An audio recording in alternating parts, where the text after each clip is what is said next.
cuando Dios lanza una palabra para nosotros, el que la coge, la coge. Amén.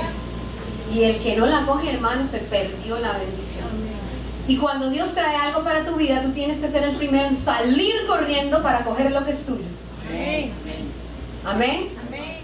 Pensemos un momento en el reino de Dios, el reino de los cielos. Porque hoy el Señor quiere darnos algo más de su reino, poder vivir más en su reino, porque cuando uno conoce de Cristo, uno ya no vive en este mundo. Está en este mundo, pero vive en el reino de Dios. ¿Para qué fue enviado Jesús a esta tierra? Es la pregunta de hoy.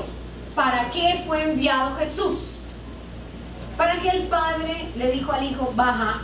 ¿Y por qué el Hijo dijo, me despojo de mi gloria y bajo a esta tierra? ¿Para qué fue enviado? Como apóstol, como un apostelo. Jesucristo fue enviado y ustedes podrán darme muchas respuestas. Pero vamos a leer entonces lo que el mismo Jesús, de su misma boca, dice. Allí en el Evangelio de Lucas, en el capítulo 4, verso 43, después de una larga jornada de predicación, y dice allí el verso 42, que cuando ya era de día, cuando amaneció, ¿cuántos se levantan bien temprano? Gloria a Dios. Cuando amaneció, Jesús salió y se fue a un lugar solitario. La gente andaba buscándolo, y cuando llegaron a donde él estaba, procuraban detenerlo para que no se fuera. Imagínense Jesús caminando por las calles de Patterson. Yo me le pego todo el tiempo, yo no lo dejo ir. Esto mismo pasaba en Galilea. No querían que Jesús saliera de su ciudad, y entonces él tenía que ir a un lugar solitario, porque hay momentos en que necesitamos alejarnos de todos, irnos y alejarnos un poco para escuchar de Dios. Y dice en el verso 43, pero él les dijo, es preciso que anuncie también a los demás pueblos las buenas nuevas, ¿de qué? Del reino de Dios, porque para esto fui enviado. ¿Para qué fue enviado Cristo? Para predicar el evangelio del reino de Dios. Y hay una estadística, yo no la tengo muy clara en mi mente hoy, pero sí sé de unas cifras donde a muchos cristianos creyentes les preguntaron ¿qué es el reino de Dios? Y un alto porcentaje no tenía ni idea. Si todo es más allá del sol, entonces ¿yo qué hago? Perdiendo mi tiempo en esta tierra. Pero resulta que esta predicación del reino de los cielos fue la predicación también de Juan el Bautista.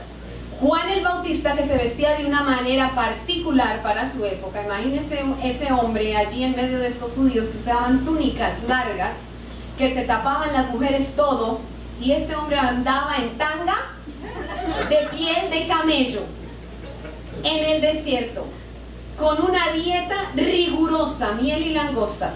No me le apuntaría yo a ser discípula de Juan. Este Juan, ¿sabe usted qué predicaba? Arrepiéntanse porque el reino de los cielos se acerca. Entonces yo leía estas dos cosas y veía y escuchaba lo que se predicaba. Yo decía, entonces, ¿qué? ¿Cómo así? Jesús dijo, el reino de los cielos se acerca, y es más, les dijo a los fariseos y a los escribas, el reino de los cielos, porque ellos le dicen, ¿cuándo vendrá el rey y el reino de los cielos? Y Jesús le dice, el reino está entre ustedes, el reino está aquí. Y ahí sí que quedé yo más confundida. Jesús anuncia su reino, Juan anuncia su reino, Jesús dice su reino es aquí, pero yo escucho un evangelio donde me dicen que el reino de los cielos es más allá del sol y cuando yo me muera. Entonces entendí de parte de Dios que el reino tiene dos dimensiones, una presente y una futura. Hay un reino presente y hay un reino por venir, pero yo tengo que vivir hoy en el reino de Dios, acá en esta tierra. Jesús decía a los que estaban en esa época, y lo que nos dice hoy es, cambien su manera de pensar para que entren en el reino de los cielos. Y miren lo que dice allí Mateo 3:11.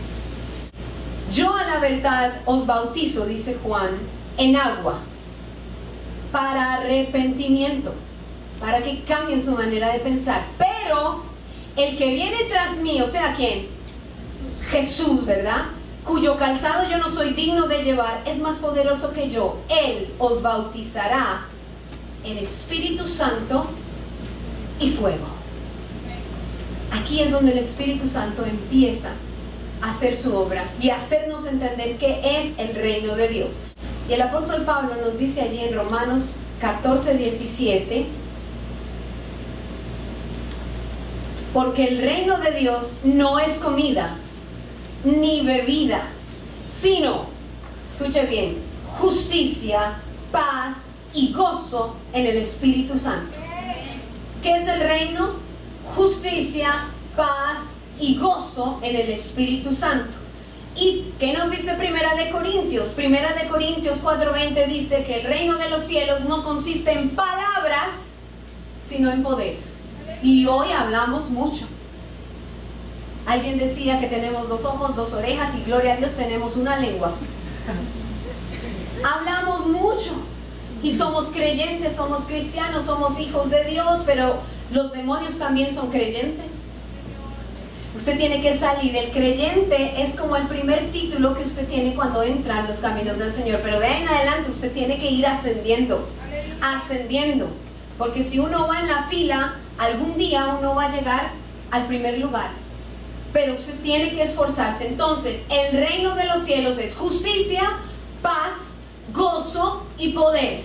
Alguien dirá, pero es que uno no puede dar lo que no tiene. Claro, en el mundo. Pero cuando estás con Dios, tienes ya el amor, tienes ya la restauración, tienes ya el gozo. Y si no lo tienes, esta prédica es para que tú vengas al reino de los cielos y vivas el reino de los cielos.